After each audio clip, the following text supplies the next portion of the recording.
Estimadas trabajadoras, estimados trabajadores, vecinos, vecinas, la Voz del Cobre se ha creado para crear conciencia respecto a la importancia del cobre para satisfacer las demandas sociales de nuestro país. En este segundo capítulo queremos agradecer profundamente la voluntad de acceder a Daniel Jadue a participar en la Voz del Cobre, y es por eso que en este capítulo, junto al colega Rolando Milla, nos vamos a trasladar a la casa de Daniel para poder desarrollar todos los temas de interés del cobre para Chile y para sus trabajadores.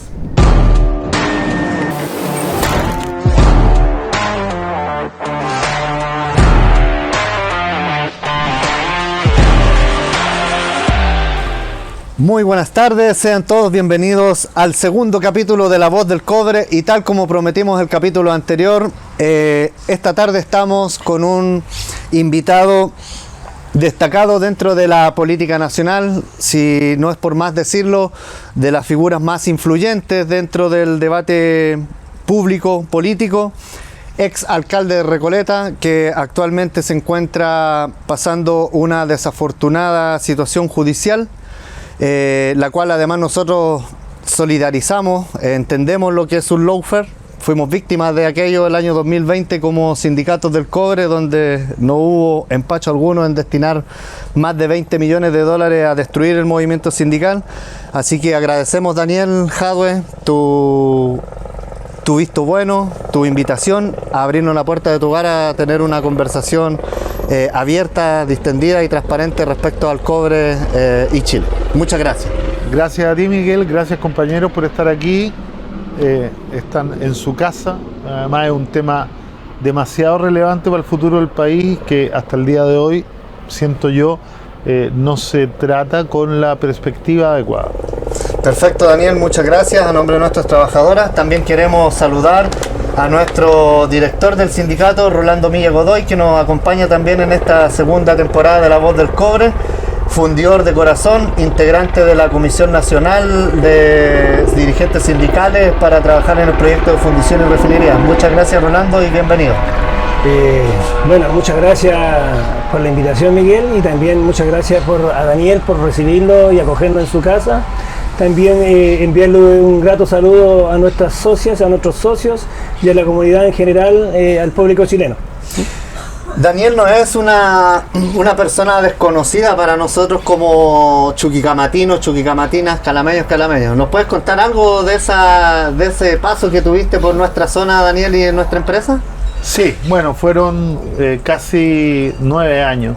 9 años. 9 años viajando todas las semanas, asesorando como asesor sindical del Sindicato de Supervisores ROLA en todo lo que fue el proceso de transformación de Chuquicamata en zona industrial exclusiva, ¿no? Que tenía un trasfondo fundamentalmente económico, a pesar de que lo que se decía era para cuidar la calidad de vida de los trabajadores, pero la realidad era otra muy distinta. La cantidad de tiempo que se demoraban en ir a tirar los residuos a donde estaban las tortas de relave era demasiado, y esto de optar, que a mí me sorprendió mucho, por convertir Chuquicamata en torta de relave, de tal manera bajar costos, sacrificando una infraestructura que había sido patrimonio no solo urbano y arquitectónico, sino que además patrimonio político de Chile, porque cuando uno recuerda el hospital R.H. Glover, era el mejor hospital de Latinoamérica. Sí. ¿No? Sí. Recuerdo cuando lo tuvimos que desarmar y cuando le sacamos los recubrimientos de las murallas, el mármol que tenía. Para mí fue un proceso muy interesante desde el punto de vista profesional. El sindicato de supervisores buscaba 2 profesionales, un arquitecto y un sociólogo. Así que se ahorraron medio sueldo. Contrataron a un arquitecto y sociólogo. Al mismo momento. Pero fue una experiencia muy, muy bonita que me permitió, además de estar allá 10 años, conocer por dentro toda la discusión que se da sobre el cobre. ¿Te gustó la belleza de nuestro norte, supongo? ¿Distinta? Es que además, usted sabe, yo soy de origen palestino, por lo tanto, la belleza asociada al desierto es una belleza que traigo un poco en la genética. En la sangre. Así que me gustaba mucho, era muy hermoso. Muchas gracias, Daniel, por esas palabras para nuestra tierra y para nuestros trabajadores y trabajadoras. Yo tuviste la posibilidad de trabajar con ellos. Nosotros en todas partes donde estamos decimos que tenemos los mejores y las mejores mineras del mundo, porque estamos convencidos, y así lo hemos demostrado en 43 años de funcionamiento como Codelco. A pesar de todo el intento por destruir Codelco. Sí, exactamente. Venimos saliendo de un intento formidable que hubo del 2020 al 2024 de destruirlo, el cual estamos saliendo airosos como sindicato. Y nos costó, porque estábamos luchando contra una mafia más o menos cotota, ¿ya? Pero se están revirtiendo las cosas en favor, primero, de esta gran empresa, segundo, de los trabajadores que aún mantienen a nuestra división, vamos a hablar de nuestra división, y parte de la corporación, vivas. Oye, yo sí tengo que partir diciéndolo, lamentar profundamente que Codelco haya sido condenado por prácticas antisindicales tan brutales, digamos. Uno se imaginaría que en una empresa del Estado, y me alegra mucho que la actual dirección haya tenido una posición clara sobre este asunto, porque uno no se imagina a una empresa del Estado haciendo montaje. Me recuerdo el caso Huracán, recuerdo otros casos, y esto a mí lo único que me confirma es que finalmente Marx sigue teniendo razón, porque el Estado es un instrumento de dominación de clase, con el Ejecutivo, con el Legislativo, con el Judicial, y hace lo que tenga que hacer para evitar los cambios y las transformaciones que los pueblos requieren.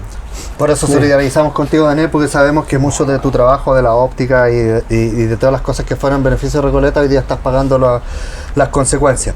Respecto a tu mirada, Daniel, autorizada en el país, siempre resiliente, dura, clara, transparente ante todo, el escenario político y económico de Chile respecto a los recursos naturales. ¿Cuál es tu mirada y qué es lo que debería pasar a tu juicio? A ver, lo primero, cuando yo hablé del intento de destruir Codelco, uno puede destruir una institución de varias formas. La puede destruir a través de una ley, la puede destruir a través de dejarla morir, la puede destruir a través de un proceso de inanición, ¿no? De quitarle el financiamiento, por ejemplo, esto de que Codelco tenga que pasarle todo lo que genera al Estado y que no pueda guardar una parte para reinvertir en el mismo proceso productivo, salvo que una ley lo permita. Es casi un absurdo, porque es en el fondo decirle a Codelco: oiga, ¿sabe qué? Queremos que usted muera. Y yo creo que hay cambios fundamentales que hay que hacer, y en ese sentido la pregunta tuya respecto a todos los recursos naturales de Chile, es que nosotros tenemos un Estado completamente ausente de la protección, pero además de la planificación de la interacción de la sociedad con sus recursos naturales. Voy a poner el caso que a mí más me ha sorprendido en el último tiempo y que Chile, creo yo, debiera imitar. En Indonesia, desde la primera década de este siglo, se aprobó una ley que impide exportar minerales en forma de concentrado, de tal manera de que, a pesar de todas las críticas que generó en un comienzo por la inversión inicial que le significaba a las empresas, estas tuvieron que empezar a invertir en la discusión que aquí es la más fundamental: fundiciones y refinerías. ¿No? Sí. ¿Y por qué lo digo? Porque generó un encadenamiento productivo que permitió la construcción de una cantidad enorme, primero de trabajo, de puestos de empleo, pero que además permitió una diversificación de la matriz productiva del país que en Chile nos la vienen prometiendo hace 5 décadas y que nunca se ha cumplido. ¿Por qué? Por la ausencia de un Estado que planifica, protege y además desarrolla los recursos naturales, pero con el bien común y con el desarrollo nacional puesto en el centro de la discusión, y no con esta posición de finalmente regalar los recursos naturales de Chile a las transnacionales. Lo que nosotros decimos es que lo que hoy día hacemos en Chile es extractivismo puro y duro. En Chile hoy día nosotros no estamos haciendo actividad productiva minera, porque estamos solamente sacando materia prima. Nos hemos transformado en un país exportador de concentrados de cobre y no de cátodos. y por eso participamos fuertemente en la creación de este proyecto del aumento de la capacidad de fundición y refinería desde Chuquicamata, un proyecto técnico, económico, que se llevó a una esfera superior, y ahí es donde participó nuestro colega Rolando, en la cual involucramos a todas las fundiciones de Chile, principalmente las de Codelco, donde estamos proponiendo un plan agresivo al Estado de Chile. Decirle que esto no es un tema político de un frente amplio, de una UDI, de una RN, esto es un tema estratégico, geopolítico y además del Estado. En eso hemos estado, y Rolando, sería bueno que podamos compartir con Daniel algunas cosas importantes que persigue este proyecto de fundición y refinería para nuestro país, que busca principalmente obtener la independencia económica. Eso. La segunda independencia. Sí, la segunda, pero primero tenemos que empezar, y de verdad es grato poder conversar con una persona que tiene una mirada bien consensuada para el tema de las riquezas que tenemos en Chile. Decir que nosotros siempre en el podcast, cuando empezamos con nuestro podcast, nosotros dijimos por qué Codelco nombra un gobierno corporativo, y que este gobierno corporativo, pasando 2 meses, 3 meses, se inserta en el Consejo Minero. De ahí vienen estas cosas. Es muy raro tomar esa situación en que hoy día nosotros dependemos de lo que dice el Consejo Minero. Que son las transnacionales, para explicarle a la gente que nos está viendo, las transnacionales, al igual que los trabajadores, igual se organizan, se agrupan y todo, con la gran diferencia que ellos son capaces de dejar todas sus diferencias de lado, pero el Consejo Minero es el que toma la dirección estratégica de cómo vamos a explotar nuestros recursos naturales. Y las decisiones. Por eso que este proyecto que nosotros en primera base presentamos como sindicato, porque nació del sindicato en primera instancia, pero el año pasado tuvimos una discusión muy profunda en la Federación de Trabajadores del Cobre, ¿ya? Y esto emana también de poder ver qué es lo que pasaba en las distintas divisiones. Por ejemplo, en el Teniente, qué pasaba en Caletones, qué pasaba en Ventanas, porque el presidente a nosotros nos dice en su vocablo, en sus promesas, que va a potenciar las fundiciones de Chile y más encima las de Codelco. Pasan un par de meses y lo cierra la fundición de Ventanas. A pesar de que había un proyecto aprobado de un costo bastante razonable para elevar el nivel de eficiencia y eficacia, y cumplir con la norma. Correcto, con el decreto Supremo 28, que eran como 38 millones de dólares que faltaba en Ventana para que esto pudiera no haber tomado las decisiones que tomaron. Después de eso viene el cierre parcial, la mitad de Potrerillos. Que ese es el último. Claro, eso es posterior a la fundición de Hernán Videla. Claro, Lira. porque también llama atención. Entonces nosotros decimos, ¿qué pasó con estas reuniones en China? ¿Qué pasó, po? ¿Qué manos metió el Consejo Bueno, Minero? China hoy día está refinando casi el 50% de la producción mundial, sí. ¿no? Y nosotros estamos refinando el 8% de la producción mundial. Hemos retrocedido además de nuestra cuota que teníamos, no solo Codelco en el ámbito nacional, sino que además Chile en el ámbito mundial, y eso muestra un Estado que se repliega y que deja de tomar decisiones, pero a mí no me sorprende, ¿eh? Ahora, respecto a lo del tema del gobierno corporativo, yo nunca he estado en contra de un gobierno corporativo. Lo que hay que discutir es la composición del gobierno corporativo. ¿No? ¿Por qué lo digo? Porque en este gobierno corporativo no están suficientemente representados los trabajadores, no están ni siquiera representados las comunidades en las cuales se insertan las unidades de producción, no están tampoco los gobiernos regionales y los gobiernos locales, ¿no? Entonces uno dice, bueno, ¿a quién responde el gobierno corporativo? Y nosotros en Recoleta tenemos una experiencia bastante significativa en una lógica completamente distinta, ¿no? Nosotros construimos gobiernos corporativos en nuestras unidades educativas, en las escuelas y en los liceos de Recoleta, ¿ya? Y construimos gobiernos corporativos en donde estaba el director, que era el representante del alcalde, 2 representantes de los maestros y maestras, 2 representantes de los estudiantes, 2 representantes de los padres de apoderados y 2 representantes de los asistentes de la educación.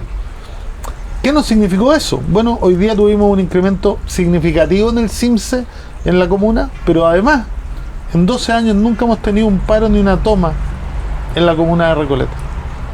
Qué bueno, ¿No? Y cuando uno lo compara en el escenario de la crisis educacional y de todas las comunas que han pasado en conflicto, que no son ni siquiera el 1% de las comunas de todo Chile, esto no es un problema nacional, ¿no?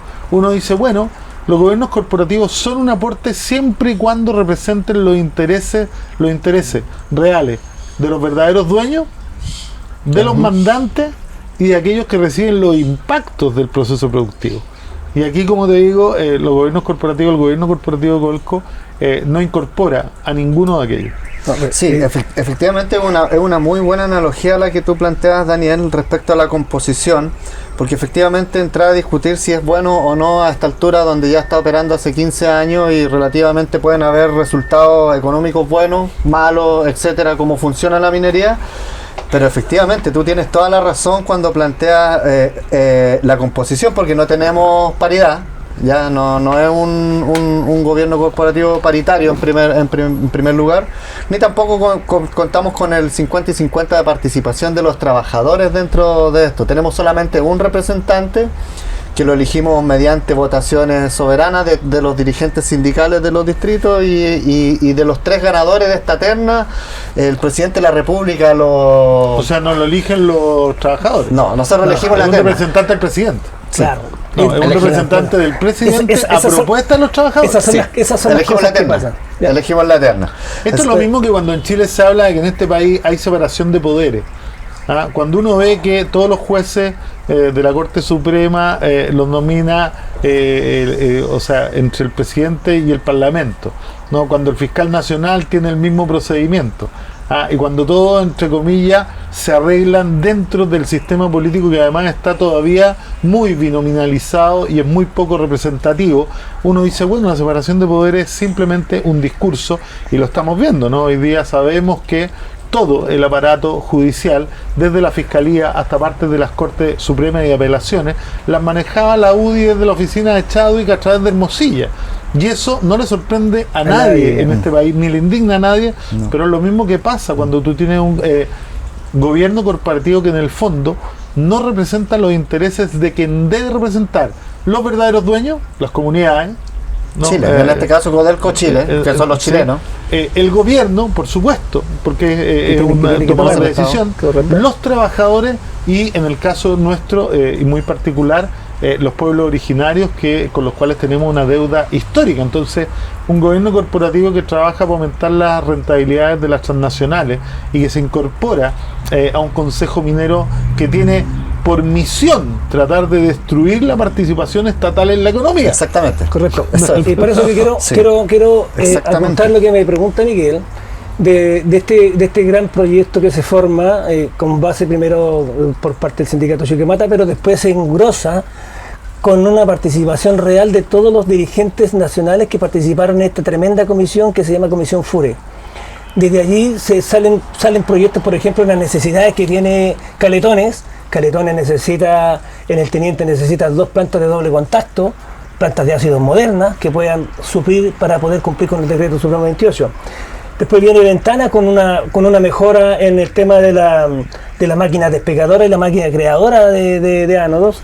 Y después viene Potrerillo con una situación que ya ellos tienen visualizado, lo que son varios equipos que hay que arreglar para ellos más o menos cumplir con la promesa al Estado de Chile de 680.000 toneladas de concentrado fundido. Y eso lo da más o menos entre Caletones, Ventanas y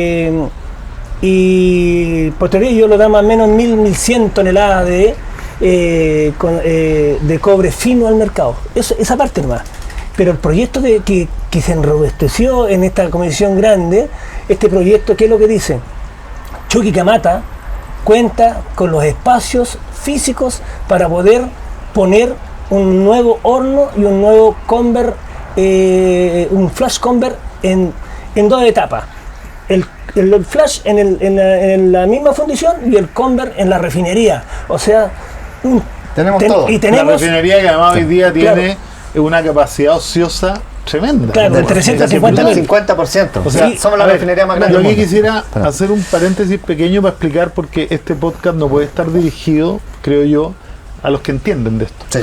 Esto va dirigido a los que no. Tenemos que abrirlo a los que no entienden. Correcto. Cuando se habla de comisión FURE se está hablando de comisión fundición y refinería, ¿no? Que son, entre comillas, dos industrias distintas, que son industrias de agua abajo. ¿Qué son las industrias de agua abajo? Las industrias que no están referidas principalmente a los procesos de extracción, ¿no? Para la importación concentrada o bruta del mineral, sino que todo lo que genera encadenamiento productivo y que podría permitirle al país adentrarse en una industrialización de segunda fase, sí, que tendría que ver con la producción de ánodos, de cátodos, de alambre, cobre, de selenio, de algo que nosotros como país hemos renunciado, ¿no? Voluntariamente por los tomadores de decisión, porque tenemos un país y una constitución que es la que sigue habiendo que cambiar, ¿no?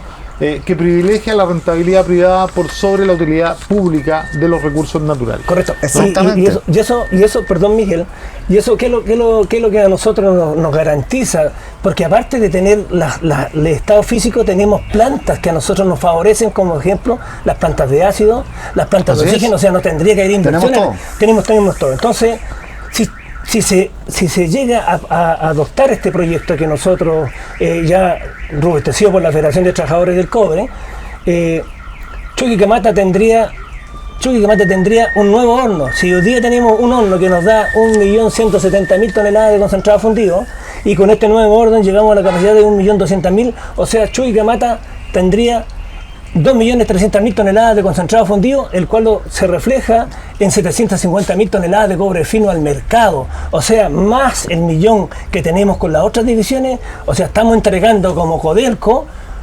1.700.000 toneladas de concentrado, o sea, de cobre fino al mercado. Yo les quiero hacer una pregunta. Yo sé que ustedes vienen aquí a entrevistarme a mí, pero yo les quiero hacer una pregunta porque es algo que la gente tiene que entender. Porque ustedes hablan toneladas de cobre, yo le quiero preguntar cuánto empleo genera aquello. ¿Y cuánto beneficio en términos de recursos adicionales para el Estado de Chile esto podría generar? Porque hoy día estamos en un país en donde no hay plata para seguridad, no hay plata para educación, no hay plata para salud, no hay plata para nada. No hay plata para nada y efectivamente se están llevando las privadas miles de millones de toneladas de cobre al año que la funden y la refinan en otras partes, y después les terminamos comprando alambre de cobre que no lo podríamos producir nosotros. Nosotros las estimaciones muy bajas que hacemos respecto al rédito que viene a Chile, en primer lugar el encadenamiento productivo es gigante, ¿ya? Eso no tiene un valor económico que podamos decir hoy día frente a las cámaras, pero sin embargo lo que es servicio, alimentación, la feria, el pancito de la panadería, todo recibe un impacto positivo. En segundo lugar, y lo que es más profundo, Daniel, es que nosotros como movimiento sindical del cobre estamos proponiendo cambiar la matriz productiva del país. Estamos diciendo basta, y lo estamos diciendo nosotros, los trabajadores, quienes llevamos 35, 40, 50 años laborando en esas fundiciones, en esa refinería. Entonces, a nosotros eso es lo que nos molesta del Estado de Chile, que tenga esta posición como de ignorar, de hacer vista gorda y decir, no, lo que están diciendo los mineros de Chuquicamata, lo que están diciendo los mineros del teniente, no, el concentrado, no es eso. Entonces, frente a eso, nosotros nos gustaría conocer tu postura respecto a qué tiene que hacer el Estado de Chile hoy día en definitiva para dar este vuelco, retomar esta segunda independencia económica, y que esto quede transversal, que o sea el gobierno que venga, del lado que venga, no se atreva a modificar nuevamente esto que se hizo. A pesar de que a mí no me gusta mucho el acuerdo que se hizo con Soquimich, ¿no? Creo que es un paso que muestra un camino. No es el final del camino, es el inicio del camino.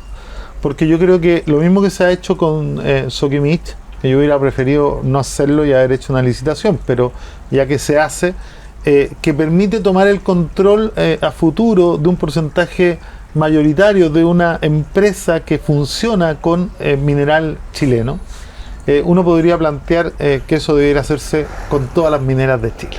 Yeah. O sea, el Estado para mí debería estar primero presente en todas las mineras de Chile, porque no puede haber un recurso que es propio del Estado de Chile en donde el Estado de Chile no tenga participación. Y decisiones. Y decisiones, por supuesto, ¿no? Lo segundo, y yo vuelvo a poner el caso de Indonesia, prohibir por ley la exportación de concentrado, dándole por supuesto un tiempo prudente a las empresas para que tengan que hacer las inversiones que se requieren, ¿no? De tal manera de que terminemos con el robo a mano armada que significa exportar concentrados, si se llevan oro, molibdeno, de todo, plata, las ¿no? tierras raras. Las tierras raras completas que hoy día, cada día van a ser más relevantes para el desarrollo industrial futuro y para el desarrollo tecnológico. Y por eso que el Trump quiere las tierras raras de, pero por supuesto, de Ucrania. O sea, por eso que está cambiando el escenario geopolítico en Ucrania. ¿Y por qué lo digo? Porque esta ley a nosotros nos permitiría, en un proceso de 1 a 2 décadas, cambiar completamente la matriz productiva y pasar de un extractivismo, además, que tiene que ver con los tiempos y con la sustentabilidad. Porque cuando usted se dedica solo a explotar cobre, tiene que sacarlo lo más rápido posible para tener la rentabilidad que espera de eso. Si usted saca la rentabilidad de la extracción y de la industrialización, puede ralentizar la interacción con la naturaleza de tal manera que el recurso que usted tiene además le dure mucho más tiempo, ¿no? Porque nosotros ya hemos vivido 2 procesos complejos en términos de este tipo de actividad, ¿no? Recordemos lo que pasó con el salitre. No esperemos que nos pase lo mismo. No. Tenemos que aprovechar, ¿no? Los bienes comunes de Chile, pero poniendo el foco en que estos sirvan al desarrollo de los pueblos de Chile y no de los pueblos de otros estados, ¿no? Entonces, lo primero, avanzar en la participación mayoritaria del Estado en todos los procesos extractivos. Segundo, aprobar una ley que prohíba, vuelvo a decirlo, con tiempos prudentes para la reconversión, la exportación de concentrado, que es lo que no tiene, que es lo que no le interesa al Consejo Minero, que solo tiene puesta la vista en la utilidad de corto plazo y por lo tanto en sacar la mayor cantidad de tierra posible y mandársela, y además allá hacer la utilidad con todo lo que se llevan sin declarar, ¿no? Porque además 30% de cobre, 70% de los subproductos que son más valiosos. Hay que decirlo, son los mismos que no quieren que el Estado tenga mayor capacidad instalada en la aduana y en todas los para que tienen fiscalizar justamente esos concentrados. O sea, si esto es un tema mucho más complejo, y por eso a mí me gusta tratar estos temas lo más cercano al lenguaje que entiende el gallo que está en la calle, que no trabaja en el área. Aquí se están llevando una cantidad de riqueza enorme en nuestro país, porque el Estado, esto que quieren disminuir, esto que Kaiser plantea que quiere además bajar los impuestos para que el Estado tenga menos capacidad y nos sigan robando los que se llevan todo esto gratis, ¿no? No tiene la capacidad para fiscalizar, no tiene la capacidad en aduana, no tiene la capacidad ni siquiera en la comisión, no tenemos nada. Bueno, estamos dejando en el fondo que Chile se descapitalice, voy a hablar en términos económicos, no son los que más me gustan, por una negligencia estatal que viene de hace muchos años y que pareciera, que vuelvo a reiterarlo, es un repliegue planificado del Estado para permitir que el neoliberalismo y que el capital transnacional a escala global se quede con todo, ¿no? Si lo que está pasando en Ucrania, lo que está pasando en Gaza, lo que está pasando en el Sahara occidental, lo que está pasando en África, es precisamente esto. En esta etapa de consolidación del neoliberalismo a escala global, las transnacionales tienen la obligación de quedarse con todos los mercados, de quedarse con todos los territorios y de no permitir que nadie intervenga con una, entre comillas, tendencia nacionalista, que antes nosotros teníamos una derecha nacionalista que desapareció. Por eso se aprobó unánimemente el proyecto de nacionalización en el Congreso. Teníamos una derecha que era nacionalista, hoy día tenemos una derecha que es transnacional y que le interesa la utilidad de corto plazo, aunque el país quiebre. Eso viene acompañado, Daniel, este modelo extractivista, este modelo que ha puesto el Consejo Minero, viene acompañado de lo que se llama, y que a nosotros nos ha hecho mucho daño. Estamos recién cambiando este modelo dentro de Codelco, que tiene que ver con la externalización excesiva, que también que conlleva además una precarización de empleo, etcétera, etcétera. Tú tienes experiencia, tienes algo que nos pudieses comentar o explicar a nuestra gente, el daño que provoca la excesiva externalización, privatización. A ver, lo voy a explicar desde la perspectiva que una de uno de los saberes que me asisten, digamos, que es la gestión de calidad total, ¿no? Yo trabajé mucho tiempo en gestión de calidad total y tratando de implementar sistemas de gestión de calidad en las municipalidades chilenas. De hecho, la municipalidad de Recoleta creo que debe ser la única en Chile que está certificada ISO 9000-2001, está certificada ISO 37001 y está certificada 32 en la norma chilena 3262 de brecha de género. ¿Por qué para mí fue tan importante conseguir estas certificaciones? Porque estas certificaciones generan una mejora continua de los procesos, ¿no? Pero tienen un riesgo, porque te establecen procesos y establecen procedimientos concretos que hay que seguir. Pero cuando el procedimiento se convierte en dogma y pasa a ser más importante que el objetivo del procedimiento, termina generándose una deseconomía que te lleva a la inmovilidad. Es cuando los funcionarios municipales te dicen, no, es que esto siempre se ha hecho así. Esto se hace así. Oiga, pero si así no funciona. No, pero es que se hace así. Aunque sepan que no va a funcionar. Con la externalización pasa algo similar. La externalización puede producir en una curva de mejoramiento de la productividad, ¿no?, un mejoramiento inicial. Pero cuando la externalización se convierte en dogma y tú tratáis de externalizar todo para abaratar costos, te pasa precisamente lo contrario que lo que le pasó a Codelco. Cuando empezó el proceso de externalización en Codelco, la producción de la libra estaba en 0,63, 0,70, ¿no? Hoy día está en 2,4. No, yo no manejo muy bien las cifras, pero hoy día 4,9. No, el costo de producción 2,4. 2,4, 2,3, ¿no? O sea, del tiempo que empezamos a hacer externalización para bajar los costos, hemos subido significativamente. Mucho más. ¿Y por qué? Porque se externalizó tanto que se perdió el control del proceso. Absolutamente. Entonces, hoy día las mantenciones se hacen a destiempo. Hoy día el proceso no lo maneja Codelco, lo manejan los externalizados, y esto ha debilitado la capacidad del control de gestión y de la anticipación de los errores que hay y que son errores que nos han llevado a pérdidas brutales en algunos minutos.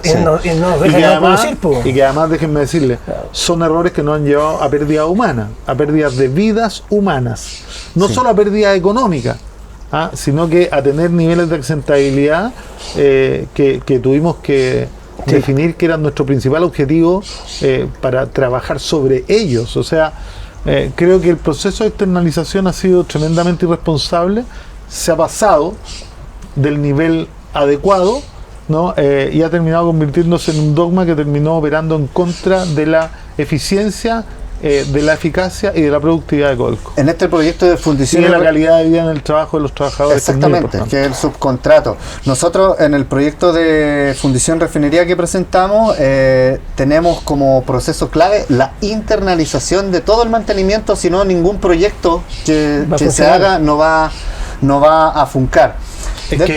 Es que si alguien no entiende que el mantenimiento es un eje estructural que tiene que estar controlado por el dueño del negocio, no entiende lo que significa, ¿no? Que esto falle. Yo voy a poner un ejemplo muy reciente, ¿no? El Partido Comunista ha planteado que tenemos que armar una empresa nacional de electricidad para evitar lo que pasó hace un par de semanas con el apagón. El 21. ¿No? Uno puede decir, mira, esta empresa nacional, ¿dónde tendría que estar alojada principalmente? Y yo inmediatamente tengo la respuesta: en la transmisión. Porque la entrega de la electricidad tiene tres áreas, ¿no? La generación, la transmisión, la generación, que es donde se produce, la transmisión, que es aquello de que se lleva desde donde se produce hasta donde se ocupa. Y está la distribución, que es donde se ocupa, cómo llega a cada punto donde se ocupa. ¿Usted puede ceder a un privado la transmisión? No. Bueno, esto es lo mismo que le pasó a Codelco. Sí. Cuando uno no controla la transmisión, cuando uno no controla que esto nunca falle, y con un N-3, pues, no con un N-1, si no puede ser, para los que no entienden el lenguaje, un sistema funciona con N-1 cuando sigue funcionando igual cuando una parte del sistema colapsa porque tiene otro que la reemplaza. Pero en los países desarrollados se maneja con niveles de N-3. No, aquí no podemos estar sometidos a una industria que ante el menor error de un privado que le interesa la utilidad, se cae la energía de todo el país. Sí. 14 horas tenemos en el norte. 14 horas sin 14 energía. horas. Bueno, imagínate el impacto que tiene que haber tenido eso En la producción. en la producción, ¿no? Entonces, Se han ido imaginémonos cómo este repliegue planificado del Estado, que tanto le gusta a la derecha, que no quiere cobrar impuestos y no quiere que el Estado se meta en nada, pero que generan estos problemas. ¿Ah? Salen todos a criticar al Estado con el corte de luz, salen todos a criticar al Estado cuando hay problemas en la producción o cuando hay... Pero todos quieren que el Estado desaparezca en la ultraderecha. Nosotros queremos tener un mucho mejor Estado, pero también un Estado que pueda estar en todos los lugares donde se requiere que esté.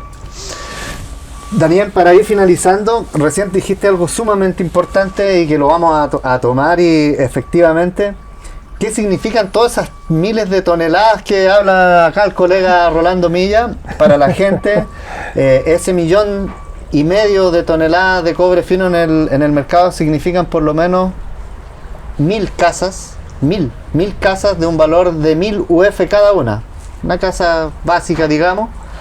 Significan 500 hospitales construidos de manera simultánea, no esperar 15 años para construir uno, y además significaría entregar pensiones para Montepiadas de 500.000 pesos para todas, parejo. Ya esa es la magnitud de lo que estamos hablando, Daniel, así que te agradecemos esa importante observación, y nos gustaría conocer finalmente tu opinión respecto a que los trabajadores ganen terreno en obtener puestos de representación en el Parlamento, no solamente por el tema del proyecto de fundición y refinería, sino que por todo y mucho más de lo que hemos conversado hoy día, donde hoy día los sindicatos nos acercamos al Parlamento y nos cuesta mucho encontrar a alguien que nos pueda entender, comprender y además ayudar desde la perspectiva de los trabajadores, que somos el motor de la economía. Mira, es verdaderamente lamentable y es brutal que tengamos que conversar este tema.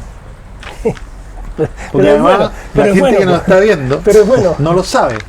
En la Constitución de Pinochet, que tenemos que cambiar y que tenemos que destruir, que tiene que haber un proceso destituyente y uno constituyente, los dirigentes sindicales están prohibidos de llegar al Congreso, con la excusa de que no defiendan intereses corporativos.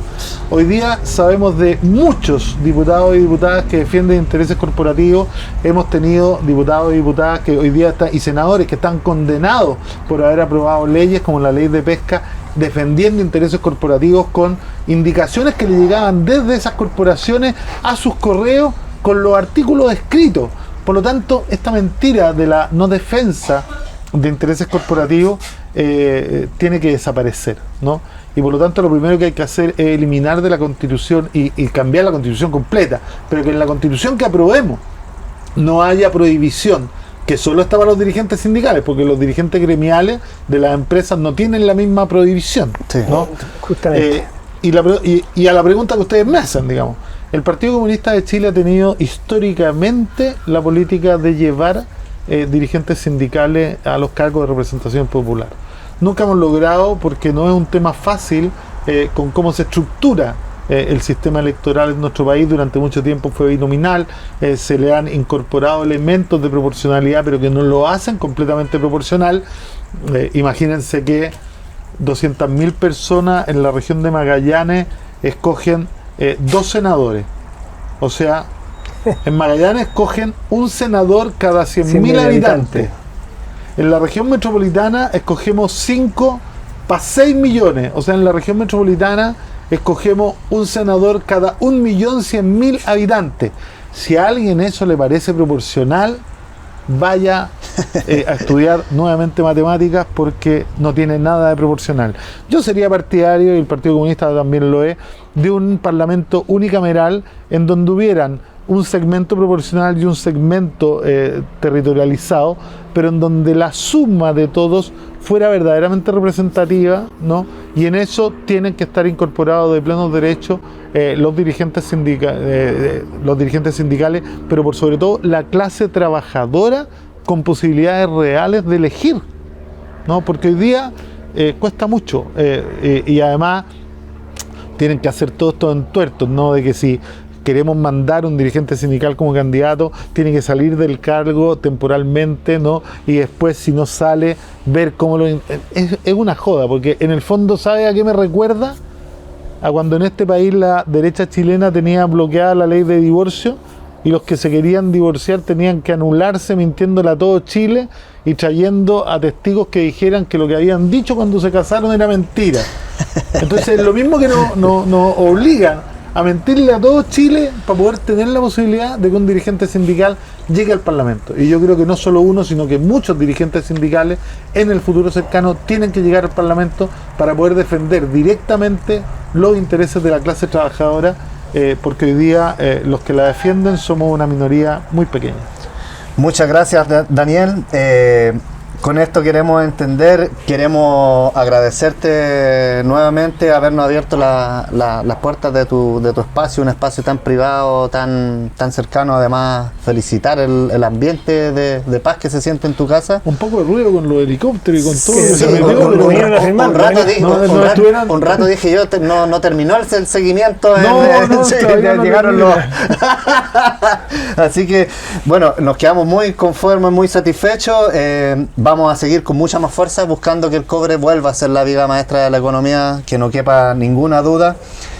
Invitar a las chilenas, chilenos a informarse, a seguirnos, a seguir participando de este debate de ser un país minero, no conocer mucho, desconociendo los recursos inagotables que hay para solucionar demandas de pensiones, de vivienda, de salud, de educación en Chile, está en el cobre. Así que muchas gracias, Daniel, te agradecemos. Esperamos que tu proceso termine en absoluta justicia, pero de la justicia verdadera, no de esta que ha estado saliendo en la tele. Sabemos que va a ser así y nos gustaría que le enviemos un saludo a nuestras socias, a nuestros socios. Bueno, yo primero agradecerle este espacio y mandarle un saludo a todas y todos los trabajadores de Chuquicamata y de todas las divisiones de Codelco, pero además mandarle un saludo a todos los dirigentes y dirigentas sindicales por la gran labor que hacen, pero invitarlos a no olvidar que si los sindicatos no sirven para construir conciencia de clase trabajadora y se dedican solo al tema salarial y de las condiciones, dejan de ser aquellos instrumentos para los cuales trabajaron los padres fundadores del movimiento sindical chileno. Muchas gracias, Daniel. Rolando, te queremos agradecer, como siempre, estás disponible para venir y contarnos cosas de la fundición, de refinería, de cómo se está moviendo esto.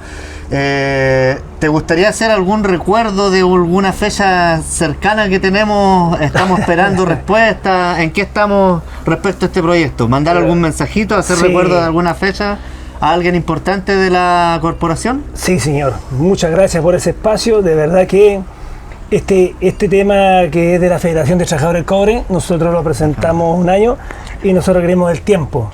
El tiempo para nosotros es importante. Y ya transcurrido un año, aprovecho de saludar a don Máximo Pacheco, un gran saludo para él, porque él tiene que llegar al congreso que viene ahora del 22 de abril al 25, y él tiene que llegar con la respuesta por este gran proyecto que presentó la Federación de Trabajadores del Cobre. Así que ese tiempo a nosotros es fundamental. Nos queda un mes para poder llegar, que Pacheco llegue con la respuesta, ojalá que sea 100% positiva, solamente para decir que no va a beneficiar solamente a los trabajadores que vamos a tener trabajo, sino que va a beneficiar las arcas fiscales de este país y para todos los chilenos. Agradecemos a nuestros auspiciadores, Cerveza Chuquicamata, Óptica Amaru y Capitalizarme, una solución efectiva para todos nuestros trabajadores y trabajadoras de la zona. Muchas gracias, los esperamos en el tercer capítulo del podcast La Voz del Cobre, junto a un nuevo gran invitado. Con los temas que nos interesan, vamos por el proyecto de fundición y refinería. Muchas gracias.